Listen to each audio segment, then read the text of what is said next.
আজকের topic electrical technology for JELET 2010। তো সেশনটা last অবধি দেখবে, সমস্ত কোশ্চেনগুলো ডিটেলসে ডিসকাস করা হয়েছে। আর আগের প্রিভিয়াস ইয়ারের কোশ্চেনগুলো যারা দেখোনি, সলিউশনগুলো যারা দেখোনি তো অবশ্যই দেখবে। এখানে দেওয়া আছে the current through 2 ohm resistance connected between node Q and R in the circuit below. এই যে সার্কিটটা আমরা দেখতে পাচ্ছি, কিউ অ্যান্ড আর এর মধ্যে যে রেজিস্ট্যান্স দেওয়া আছে তার মধ্যে কারেন্টটা বের করতে বলেছে। মানে এখানে আমরা ডিনোট করেছি I1, I2, I3 দিয়ে। তো এই সার্কিটে আমরা কি করব, এখানে নোডাল অ্যানালাইসিস কেসিএল অ্যাপ্লাই করা হয়েছে এই নোডের ক্ষেত্রে। এই নোডের ভোল্টেজটাকে ভি ধরা হয়েছে, ভি, আর এখানে ভোল্টেজ ধরা আছে 30, এদিকে রয়েছে 20 ভোল্ট। তো কারেন্টটা কি করবে, আমরা এটাকে এই যে নোডটা, এই নোডে কারেন্টের ডিরেকশন আমরা দেখিয়েছি, এটা ইনকামিং, মানে কারেন্টটা হচ্ছে 30 ভোল্ট থেকে ভি ভোল্টেজের দিকে ফ্লো করছে। আর এদিকে হচ্ছে 20 থেকে, এই যে ডিরেকশন দেখতে পাচ্ছি, I2টা ফ্লো করছে 20 ভোল্ট থেকে ভি এর দিকে। আর 2 ওহম রেজিস্ট্যান্সে I3টা ফ্লো করছে ভি থেকে নিচের দিকে, এটা হচ্ছে গ্রাউন্ড। এটা এই পাথটা হচ্ছে টোটালটা গ্রাউন্ড। তো এখানে আমরা তাহলে এই যে ইকুয়েশনটা এখানে দেওয়া আছে, তাহলে এখানে কি কেসিএল যদি অ্যাপ্লাই করা হয়, কেসিএল এখানে কটা ইনকামিং কারেন্ট, মানে কটা কারেন্ট এই নোডের মধ্যে ঢুকছে, I1 আর হচ্ছে I2 ঢুকছে, আর I3টা হচ্ছে বেরিয়ে যাচ্ছে। তো কেসিএল এর অ্যাকর্ডিং টু কেসিএল ল, তাহলে I1 plus I2 equals to I3। তো এই যে কারেন্ট ইকুয়েশনটা আমরা পেয়েছি, তো এটাকে আমরা যদি সলভ করি, I1টা কি করে পাবো, I1টা পাবো হচ্ছে 30 minus V by 3 ohm resistance. এই যে 30 minus V by 3 ohm resistance. I2 এর ক্ষেত্রে আমরা পাবো 20 minus V by 2 ohm resistance. আর এই রেজিস্ট্যান্সটা পাবো হচ্ছে ভি বাই 2, ভি বাই 2। তাহলে এটাকে সলভ করলে ভি ইকুয়ালস টু 15 চলে এসেছে। মানে এই যে নোড, এই নোডের অ্যাক্রসে যে পোটেন্সিয়ালটা সেটা হচ্ছে 15।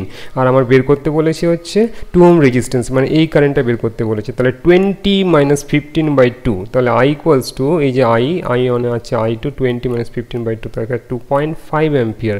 তো আনসার হবে সি এরটা 2.5 অ্যাম্পিয়ার।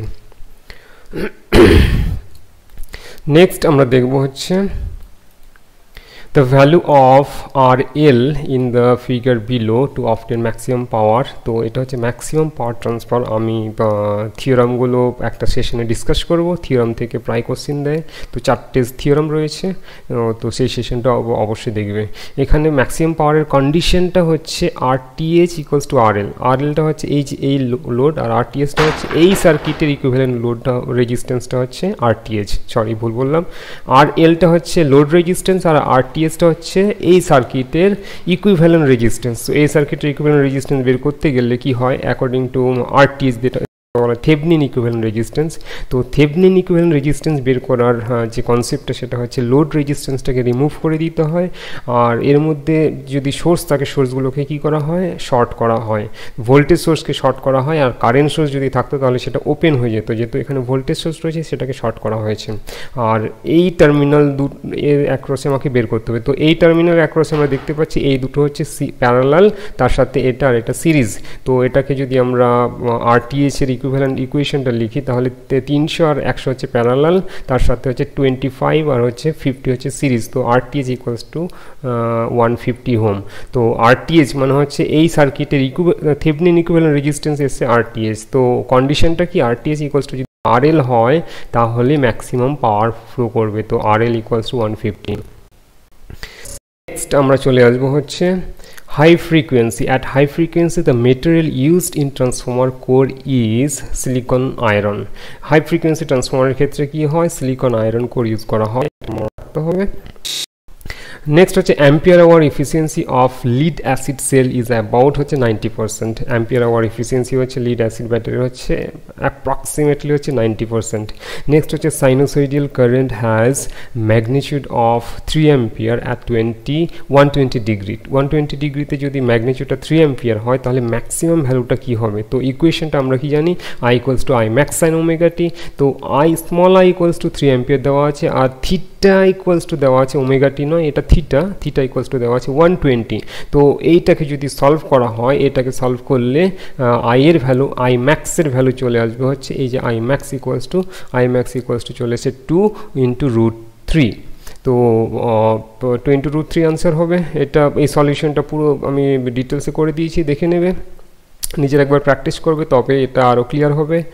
নেক্সট হচ্ছে each of 3 coil generated EMF of 230 volt. The EMF of the second coil leads that of first coil, মানে হচ্ছে সেকেন্ড কয়েলটা কি করেছে, সেকেন্ড কয়েলটা ফার্স্ট কয়েল থেকে লিড করেছে কত ডিগ্রিতে, 120 ডিগ্রিতে, and third coil lags behind the first coil by the same angle, মানে 120 degree. The resultant EMF across the series combination of the coil is, এখানে কি বলেছে, তিনটে কয়েল রয়েছে, তিনটে কয়েল মানে একটা আরেকটার সাথে 120 ডিগ্রিতে কি করেছে, ফেজ ডিফারেন্সে রয়েছে, তার মানে হচ্ছে এটা টোটালটা ব্যালেন্স কন্ডিশনে রয়েছে, কারণ প্রত্যেকটা কি বলেছে, ফার্স্ট কয়েলটা হচ্ছে সেকেন্ড কয়েলের থেকে 120 ডিগ্রি কি করেছে, লিড করেছে, আর থার্ড কয়েলটা হচ্ছে সেম অ্যাঙ্গেলে ল্যাগ করেছে, তার মানে হচ্ছে তিনটে কয়েলই 120 ডিগ্রিতে রয়েছে, আর তিনটে কয়েল যদি 120 ডিগ্রি থাকে তাহলে সেটাকে বলে ব্যালেন্স, আর ব্যালেন্সে কি হয়, টোটাল তিনটে যোগফলটা 0 হয়, তো আনসার হবে 0।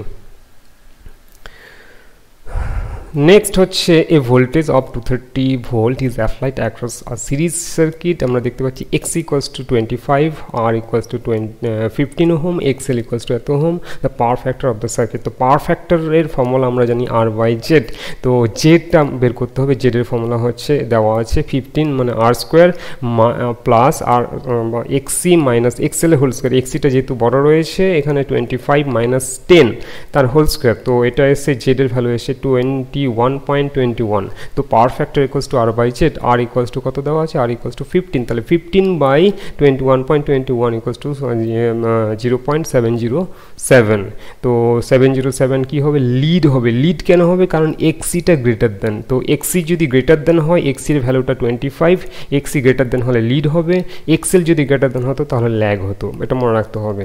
নেক্সট হচ্ছে HO coil joint to 200 volt 50 ইয়ার supply mains and takes 10 ampere. If the choke coil takes এত ampere on DC volt, এত ampere DC volt 100 volt DC supply, the power factor of the choke coil, power factor বের করতে বলেছে, মানে যখন এসিতে তখন হচ্ছে 10 অ্যাম্পিয়ার ড্র করছে 200 ভোল্ট এসিতে, আর যখন ডিসিতে তখনও 10 অ্যাম্পিয়ার করছে, তার মানে এসিতে যদি আমরা বের করি, এসিতে আমরা জানি Z equals to V by I, তাহলে ভি ইকুয়ালস টু দেওয়া আছে 200 ভোল্ট, আই ইকুয়ালস টু 10, তাহলে জেডের ভ্যালু দেওয়া আছে 20 ওহম, আর ডিসিতে কি হবে, ডিসিতে হচ্ছে আই ইকুয়ালস টু আই দেওয়া আছে 10, ভোল্টেজ দেওয়া আছে 100, তাহলে আর ইকুয়ালস টু 100/10, তো 10 ওহম এসছে, তাহলে পাওয়ার ফ্যাক্টর ইকুয়ালস টু R/Z, তাহলে 10/20 ইকুয়ালস টু 0.5 ল্যাগস হয়ে যাবে।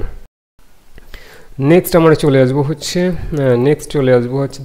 The reading of 2 wattmeter used for measuring power of a balance 3 phase load are 12.5 kilowatt and -4.8 kilowatt respectively, দুটো ওয়াটমিটারের রিডিং দেওয়া আছে, তো পাওয়ার ফ্যাক্টরটা বের করতে বলেছে। তো পাওয়ার ফ্যাক্টরের এই যে ফর্মুলাটা মনে রাখতে হবে, এখান থেকেই এই ডেটাগুলো যদি পুট করে দেওয়া যায় তাহলে ফাই ইকুয়ালস টু চলে আসবে, একটা অ্যাঙ্গেল চলে আসবে, ফাই যখনই চলে আসবে সেখান থেকে কস ফাই ইকুয়ালস টু 0.2488 চলে আসবে, তো এই ফর্মুলা দিয়ে কিন্তু এই ভ্যালুটা এসছে, তো এটা করতে হবে।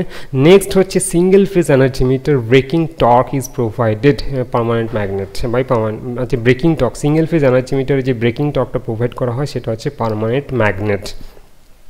In case of earth fault in any circuit, the measure will indicate, earth fault এর ক্ষেত্রে 0 ইন্ডিকেট করবে, কারণ হচ্ছে নর্মালি কি হয়, ইনসুলেশনটা যদি গুড ইনসুলেশন হয় তাহলে ইনফিনিটি ইন্ডিকেট করা, যদি ফল্ট হয়ে যায় তাহলে সেটা 0 ইন্ডিকেট করবে। A transformer has the full load copper loss of 800 watt and core loss of 600 watt, the total loss of half full load will be, এটা খুব ইম্পর্ট্যান্ট, এই ধরনের ম্যাথসগুলো কিন্তু আসে, এই জন্য এটা প্র্যাকটিস করতে হবে। তো হাফ লোড কপার লস কি হয়, কপার লস অ্যাট হাফ লোডে কি হয়, হাফ স্কোয়ার ইন্টু যে ফুল লোড কপার লসটা রয়েছে, এটা যদি 1600 থাকতো তাহলে 1600, যদি 1200 থাকতো তো 1200, আর এটা হাফ হয়ে যাবে, হাফ স্কোয়ার ইন্টু তাহলে কত এসে, সেটা 200 ওয়াট এসে, আর আয়রন লসটা কি হয়, সবসময় কনস্ট্যান্ট হয়, তাহলে এখানে কি বলেছে, হাফ লোডের টোটাল লসটা বের করতে বলেছে, তাহলে 200 + 600 ইকুয়ালস টু 800 ওয়াট, তো 800 ওয়াট চলে আসবে। নেক্সট আমরা দেখব হচ্ছে নেক্সট হচ্ছে the equation of alternating EMF. একটা ইকুয়েশন দেওয়া আছে, দ্য এভারেজ ভ্যালুর ফর্মুলা হচ্ছে এভারেজ ভ্যালুর এই যে এখান থেকে চলে এসছে এই ভ্যালুটা হবে। The eddy current loss in a transformer can be reduced. আর এডি কারেন্ট লসটা হচ্ছে reduced by reducing the thickness of the lamination. আচ্ছা, ল্যামিনেশনের থিকনেস যত কম হবে এডি কারেন্ট লসটা তত কমে যাবে, কারণ এডি কারেন্ট এই যে ফর্মুলাটা আমরা দেখতে পাচ্ছি এখান থেকে চলে এসছে। Next, in a DC generator the brushes are always placed along. চারটে অপশন দেওয়া রয়েছে, তার মধ্যে কি হবে ম্যাগনেটিক নিউট্রাল অ্যাক্সিস হবে। ব্রাশগুলো হচ্ছে অলওয়েজ ম্যাগনেটিক নিউট্রাল অ্যাক্সিসে উপর বসানো থাকে, বরাবর বসানো থাকে, কারণ হচ্ছে ম্যাগনেটিক নিউট্রাল অ্যাক্সিসে হচ্ছে ফ্লাক্সটা হচ্ছে মিনিমাম হয়। ফ্লাক্সটা মিনিমাম হওয়ার জন্য স্পার্কটা কম হয়। আদারওয়াইজ হচ্ছে যদি অন্য অ্যাক্সিসের উপরে বসানো থাকে কী হবে, ফ্লাক্সটা স্পার্কটা বেশি হবে, তো হিট হয়ে যাবে। আর্মেচার কমিউটেটর হিট হয়ে যাবে, ব্রাশগুলো হিট হয়ে যাবে, সেই জন্য হচ্ছে ম্যাগনেটিক নিউট্রাল অ্যাক্সিসের উপরে বসানো থাকে। আমরা নেক্সট দেখবো, এটা হচ্ছে last question. Which is major air pollution in the coal base thermal power plant.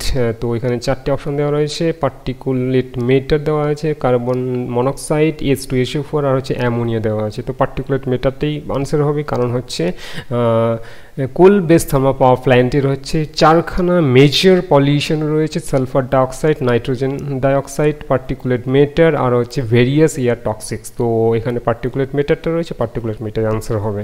আজকের সেশন এই অবধি। যদি সেশনটা ভালো লাগে অবশ্যই লাইক করবে, শেয়ার করবে এবং পরবর্তী সেশনগুলো দেখতে ভুলবেন না।